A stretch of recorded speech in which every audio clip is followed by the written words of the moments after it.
One of the major Republican hopefuls jumping in the race this week, it's Dan Coats, the former senator from Indiana. Take a listen to something he had to say recently. And if you don't tell the good people of Indiana, Marcia and I decided that there might be a better place where some of these older bones can absorb. So we have joined her parents in North Carolina and have a home down there, which we use as a second home, but hope it will be our first home. And then I'll be able to register and vote for your 2 senators and congressmen. Yeah, don't tell those folks in Indiana. This is one of those priceless YouTube videos. YouTube moment. We're joined now by Jonathan Martin from Politico.com. And Jonathan, Sarah Palin, we saw the poll numbers out today, and we show up the numbers real quickly. Unfavorable number now at 55%, and 71% of those polls say that she's not qualified to be president. Not that they don't want to be president, that she's not qualified. What do you make of it? Yeah, here we are talking about her still. Look, I mean, I think she is somebody that struck a nerve during the course of the campaign in 2008.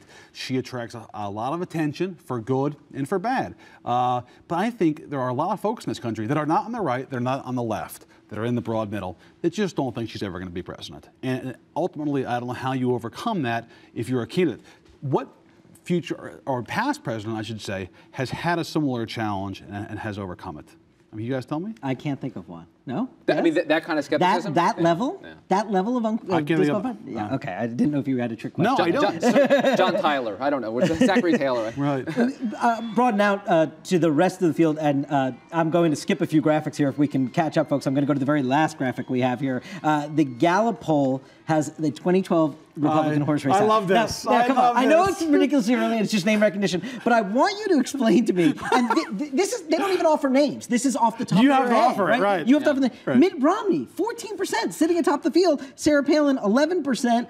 John McCain, 7%. Scott Brown, 4%. You can't make it up. Why is Mitt Romney sitting on top of that field? Because he's a name that folks have heard that they're tossing out. Look, this is a classic poll where if the people answering their telephones aren't given options, they're going to rattle off folks they've heard of and think may be in the field next time. And where was Ronald Reagan on everything about that poll that you need to know is John McCain getting 7%. Yeah, exactly. John McCain's never running for president again. Jonathan, as you know, we've launched a question of the day thing on Twitter, and a question today was the same way that we asked in the poll: is Sarah Palin qualified to be president? Lots of yeses, lots of nos, lots of lessons in Constitution. How dare you ask, Rick? Of course, a lot of those. Yes. And of course, the Constitution, yes, I know she is technically qualified. One great answer I got from Andy Lancaster: no, she's better off doing what she's doing, raising money, energizing the base, and irritating the White House. Is that really what her role is right now? And if you took a poll of GOP insiders, of governors, of senators, of congressmen, of lobbyists, of operatives, I would guess a vast majority of them would also urge her to take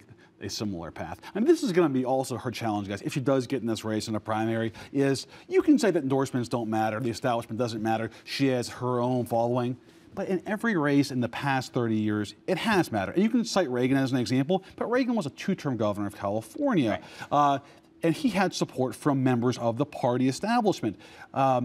I don't know, guys, if she's going to be able to do something similar and who, in fact, in the party would actually support her. That's the role they want her in. Right. Flip that around. Her endorsement, if she's not running, for who she does back in the 2012 race. The Palin primary. I mean, the Palin primary is going to be huge. That could be it. That could be where the power is. We have about 15 seconds, but the other finding in our poll, Tea Party movement is getting a hearing in America, potentially.